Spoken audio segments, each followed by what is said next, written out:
Alright, section 1.4, properties of real numbers. Okay, so the first one we're going to look at is the commutative property of addition and multiplication. So the commutative property, if you take a look here, okay, it is where you change the order you add in. So let's just draw a line to separate them here. Okay, so on the left side, I am taking A plus B. Okay, and I'm saying that that is equal to adding in the different order B plus A. Okay, that is the commutative property.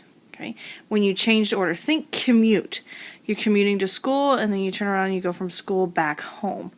So you're changing the order you do things in. Okay, same thing with multiplication. You're just changing the order.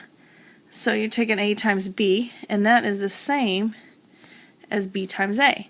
And we can look at it without algebra and look at it simply in some numbers. Okay, if we have 2 plus 3, doesn't that equal 3 plus 2? Okay, that's the commutative property. And same with multiplication. If we have 2 times 3, that equals 3 times 2. Okay, so commutative property. Change the order you add in. Okay, the next one is associative property. Okay, the associative property, you notice, has parentheses. Now, commutative property can have parentheses too when they're trying to be a little tricky, but associative property always has to have parentheses. Okay, it'll always have parentheses. Commutative property up here, sometimes. Okay, but associative has to have parentheses. And what's going on with this is they're changing the way they group. So remember, when you do order of operations, you always do the parentheses first. Okay, so if you notice here, draw lines separating them again. If you notice, what's grouped on the left side is A plus B, but what's grouped on the right side is B plus C. Okay, so they're changing what's being added first, but it's all addition, so it doesn't change the answer. Okay, so if we look at it with some numbers,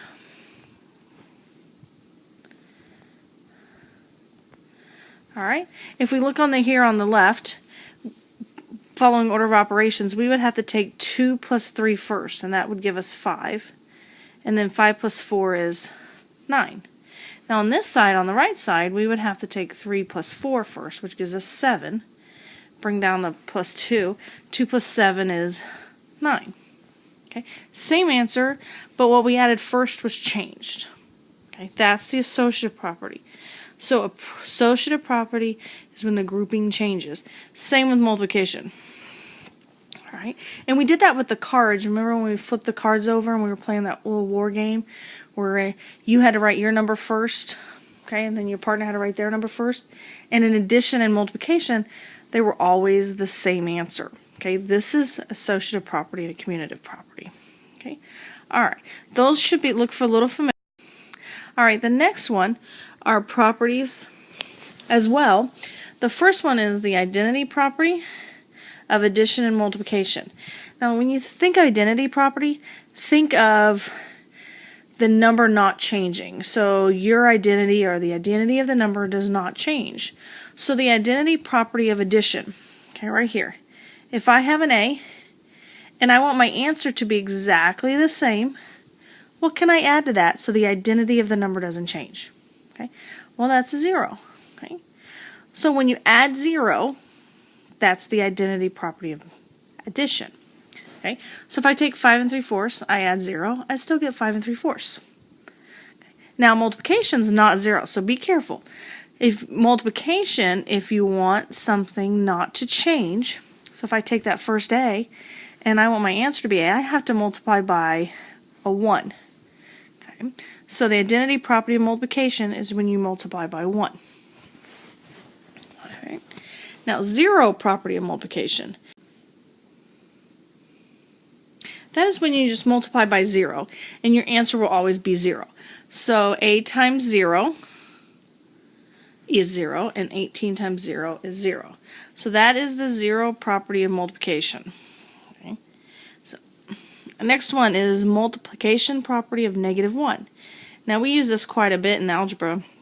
If we want the sign to change, we always multiply by -1.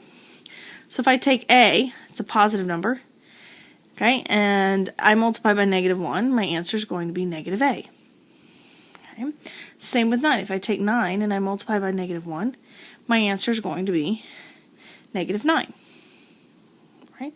So the multiplication property of -1 is when you just multiply by -1. Okay, so you can also do negatives. So -1 times -8. Okay, so I have -8.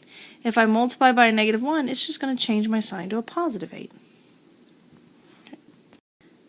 All right, so let's state some properties. Okay, so A. Now, first thing I recognize is I have a 0. Okay, and I'm multiplying. Okay, now the one thing that you might think this is identity. But remember, identity is when you have your original number and your answer is the same number. So that's not the case. So this is not the identity property. Okay, and they didn't change any grouping because there's no parentheses. So that gets rid of the associative property.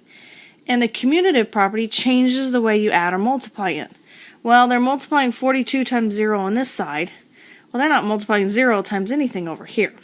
Okay, so that leaves the multiplication property of 0.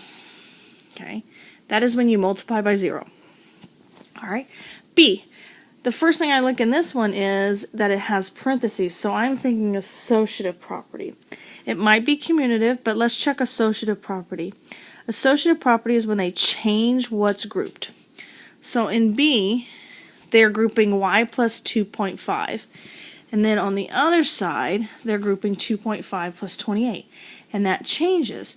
So this is the associative property of addition because it's adding.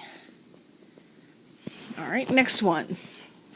All right, now I don't see any parentheses and it's not commutative property. All right, so I have 10x and my answer is also 10x. So that's going to be the identity property because the identity of the number didn't change because all we did was add 0. So this is going to be the identity property of addition. Okay, all right, let's go to the next.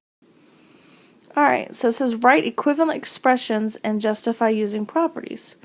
Okay, so in A, what we're going to do is we're going to write the equivalent to A. So we're going to use our properties. Okay, so if I take 5 and then they group 3 in together, okay, if I change this and I group 5 and 3 together and then multiply by n, did I change the problem?